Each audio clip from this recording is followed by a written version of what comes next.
Assalamualaikum warahmatullahi wabarakatuh.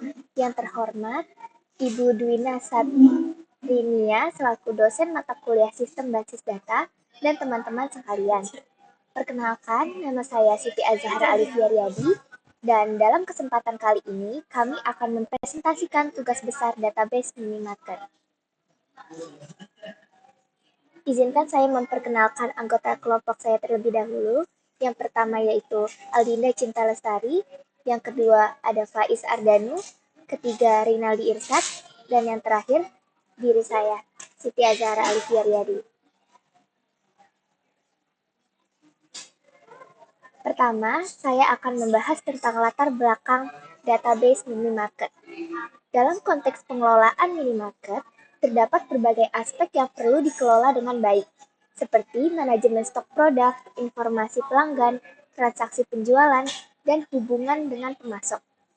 Untuk menjawab kebutuhan tersebut, studi kasus ini fokus pada perancangan dan implementasi database minimarket. Database ini dirancang untuk mendukung berbagai fungsi operasional minimarket, termasuk manajemen data pelanggan, karyawan, produk, kategori produk, pemasok, transaksi pembelian, dan log pembelian. Selanjutnya, ini adalah IRD dari database minimarket yang telah kami buat. IRD atau biasa disebut dengan Entity Relationship Diagram adalah representasi visual dari struktur basis data. IRD ini membantu kita untuk memahami bagaimana entitas dalam sistem berinteraksi satu sama lain. Di sistem minimarket ini, kami memiliki beberapa entitas utama, yaitu satu ada produk, kedua customer atau pelanggan, ketiga karyawan, keempat pemasok, kelima kategori, keenam merek, ketujuh toko, ke-8 pembelian, dan yang terakhir yaitu log pembelian. Mari kita bahas hubungan antar entitas. Yang pertama yaitu ada entitas customer dengan entitas pembelian. Satu customer dapat melakukan banyak pembelian. Lalu yaitu ada karyawan dengan pembelian. Jadi entitas ini, satu karyawan dapat mengelola banyak pembelian. Yang ketiga yaitu ada pembelian dengan log pembelian. Jadi, satu pembelian dapat mencatat banyak log pembelian. Selanjutnya yaitu ada pembelian dengan produk. Jadi, banyaknya pembelian dapat melibatkan satu produk yang sama. Selanjutnya yaitu ada kategori ke produk. Jadi, satu kategori memiliki banyak produk. Dan selanjutnya yaitu ada entitas merek. Jadi, satu merek juga memiliki banyak produk. Selanjutnya yaitu pemasok. Jadi, pemasok dengan produk, satu pemasok dapat memasok banyak produk. Setelah itu ada toko dengan pemasok. Jadi, satu toko ini memiliki banyak pemasok. Dan yang terakhir yaitu ada toko dengan karyawan. Jadi, satu toko memiliki banyak karyawan.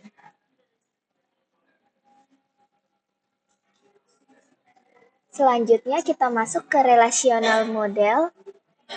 Yang pertama yaitu produk ke kategori, relasi yang dimiliki yaitu many to one. Selanjutnya produk ke pemasok, relasinya many to one. Dari produk ke merek, relasinya many to one. Karyawan ke toko, relasi many to one. Pemasok ke toko, relasi many to one.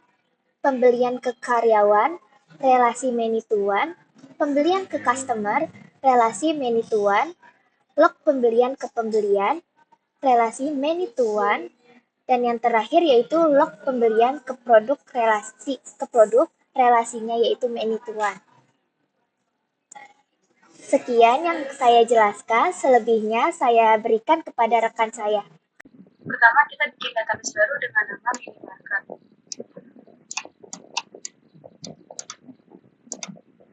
Setelah itu, kita bikin beberapa tabel untuk menyimpan data minimarket dari tabel customer, tabel toko, tabel karyawan, tabel kategori, tabel pemasok, tabel merek, tabel produk, tabel pembelian, dan tabel log pembelian.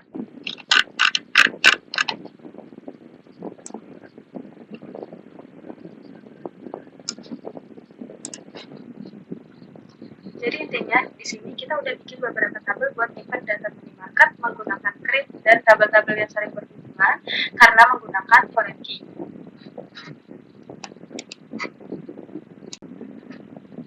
Selanjutnya kita gunakan printer insert untuk memasukkan data-data ke dalam tabel mulai dari tabel customer, tabel toko, tabel karyawan, tabel kategori, tabel pemasok, tabel merek, tabel produk, tabel pembelian, dan tabel log pembelian. Setelah itu kita action.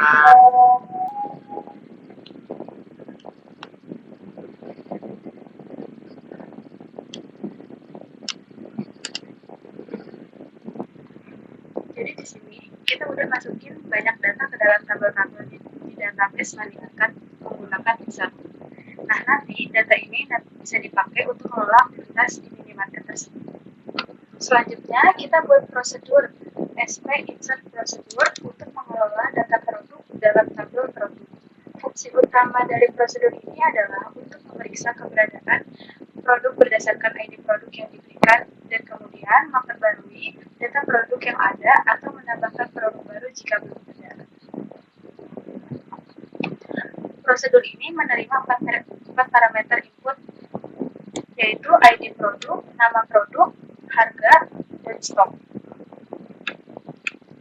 Setelah itu, prosedur ini memeriksa apakah produk dengan ID produk yang diberikan sudah ada di tabel produk menggunakan if existing.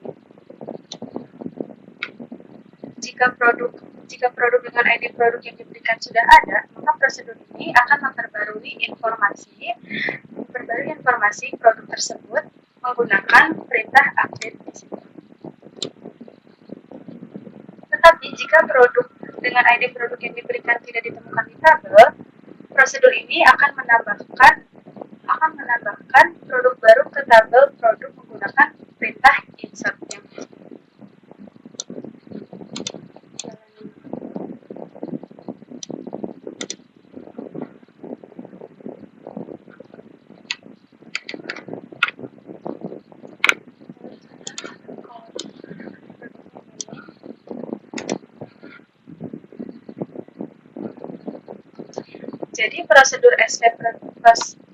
Jadi prosedur SP insert produk berfungsi untuk memastikan bahwa data produk di tabel produk selalu diperbarui atau ditambahkan dengan benar berdasarkan parameter yang diinput.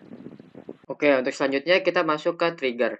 Jadi, fungsi utama dari trigger after pembelian insert ini yaitu untuk memastikan kalau setiap pembelian yang baru dicatat di tabel pembelian ini juga bakal secara otomatis dicatat di dalam tabel log pembelian. Mulai dari total harga, riwayat tanggal pembelian, ID pembelian, dan ID produk yang baru dimasukkan ke tabel pembelian bakal secara otomatis tercatat juga di dalam tabel log pembelian. Kita run saja programnya.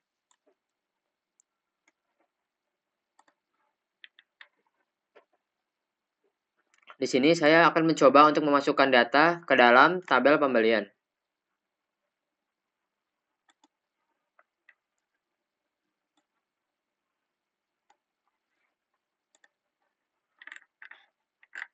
Bisa dilihat kalau ada data yang baru tadi saya masukkan itu dengan ID pembelian 816. Selanjutnya akan kita cek apakah si data 816 ini, data dengan ID pembelian 816 ini masuk ke tabel log pembelian.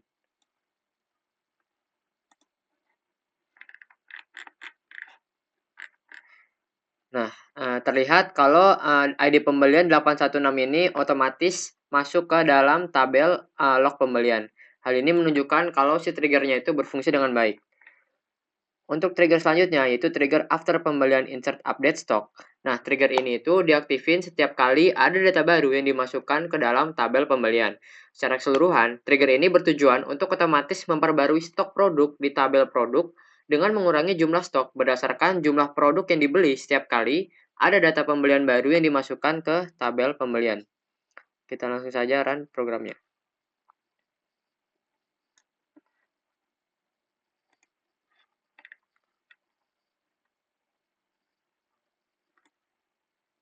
Di sini saya akan mencoba untuk menambahkan data ke tabel pembelian dengan ID produknya itu 701. Sebelumnya kita lihat dulu stok dari ID produk 701 itu berapa. Bisa dilihat kalau ID produk 701 yang merupakan Indomie goreng, jumlah stoknya itu 50. Apabila kita menggunakan trigger ini, itu dengan memasukkan data ke tabel pembelian, yang dimana di sini saya memasukkan itu jumlahnya 20. Maka Indomie goreng yang tadinya jumlah stoknya 50 menjadi 30. Hal ini menunjukkan kalau triggernya itu otomatis mengurangi jumlah stok dan membuktikan kalau triggernya itu berjalan dengan baik. Selanjutnya kita masuk ke bagian tahap prosedur. Jadi prosedur ini, prosedur bernama add pembelian ini dirancang untuk melakukan dua tugas utama, yaitu untuk memasukkan data pembelian baru ke dalam tabel pembelian dan menampilkan rincian pembelian tersebut bersama dengan nama produk yang diambil dari tabel produk. Nah, dengan adanya prosedur ini, si pengguna ini cukup memanggil add pembelian dengan parameter yang sesuai untuk menambah data pembelian baru dan melihat hasilnya, tanpa perlu menulis ulang query SQL yang sama setiap kali diperlukan. Prosedur ini menerima 7 parameter, yaitu ada ID pembelian, tanggal pembelian, jumlah, harga, ID karyawan, ID customer, dan ID produk.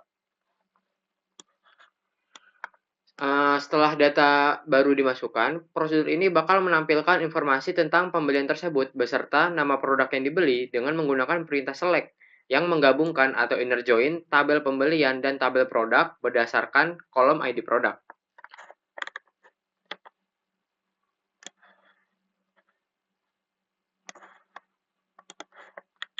Di sini saya akan coba untuk call add pembelian.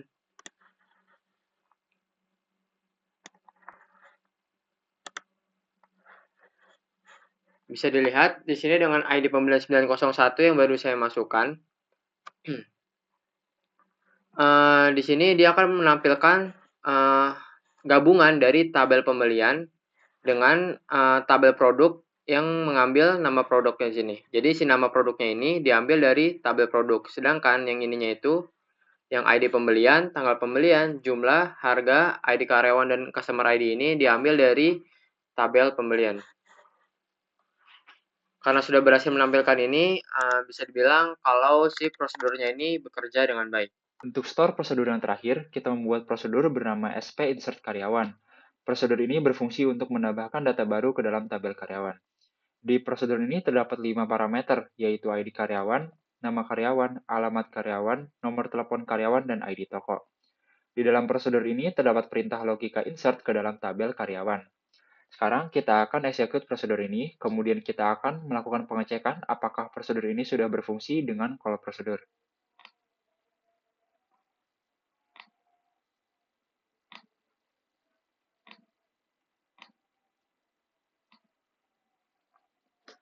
Sudah bisa kita lihat bahwa data berhasil dimasukkan ke dalam tabel karyawan. Untuk data control language atau DCL, di sini kita membuat 4 user, yaitu Aldinda, Renaldi, Faiz, dan Zahra, di mana salah satunya, yaitu Aldinda, dapat mengakses seluruh database minimarket secara keseluruhan, sedangkan 3 user lainnya hanya bisa mengakses tabel customer dan tabel toko. Di sini kita akan langsung execute semua DCL-nya. Untuk pengimplementasiannya, kita menggunakan command prompt.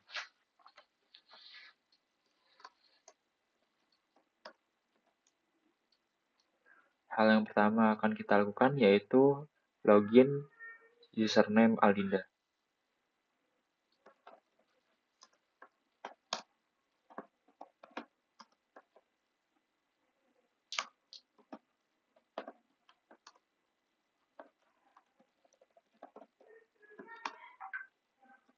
sini kita akan mencoba untuk menampilkan 4 tabel.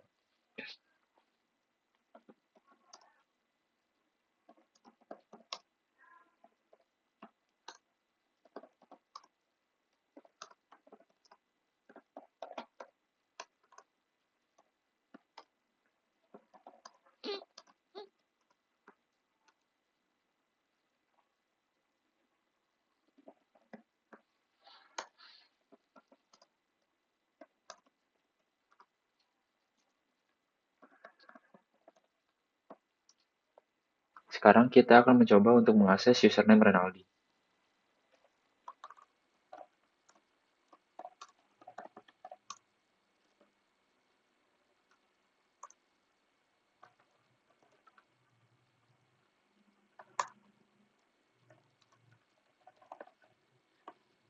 Ini kita akan langsung coba saja.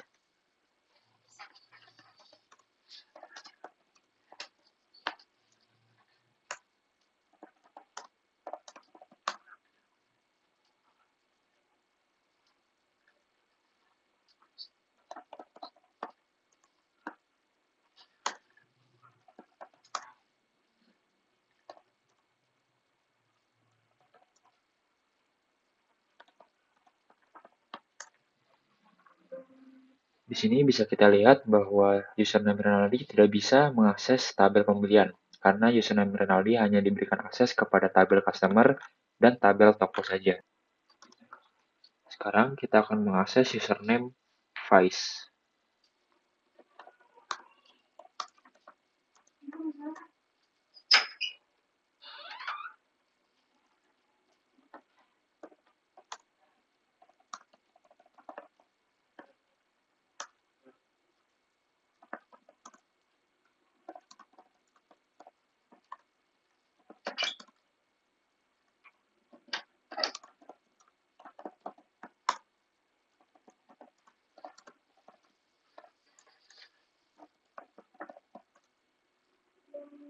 Dan yang terakhir, kita akan mencoba untuk mengakses username Zahra.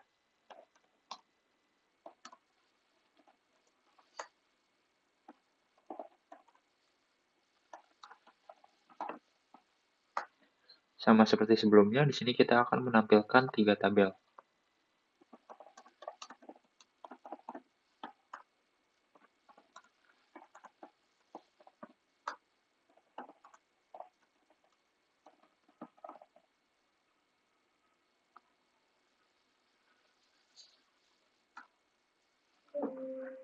Di sini bisa kita lihat bahwa username Zahra hanya bisa mengakses tabel customer dan toko. Dan bisa kita simpulkan bahwa dari keempat user ini, hanya Aldinda lah yang bisa mengakses keseluruhan tabel dari database minimarket. Dan username ketiga lainnya hanya bisa mengakses 2 tabel, yaitu tabel customer dan tabel toko. Terima kasih atas perhatiannya selama presentasi ini. Kami berharap bahwa apa yang telah kami sampaikan dapat menginspirasi Anda semua untuk melihat pentingnya inovasi dan teknologi yang terus berkembang. Dengan hal tersebut, kita bisa menciptakan solusi yang lebih efisien, efektif, dan memberikan manfaat maksimal bagi semua pihak yang terlibat. Terima kasih kepada dosen kami, Ibu Dina, atas bimbingan dan arahan yang sangat berharga. Terima kasih juga kepada seluruh anggota kelompok yang telah bekerja keras dalam menyusun dan mempersiapkan presentasi. Sampai bertemu di lain kesempatan.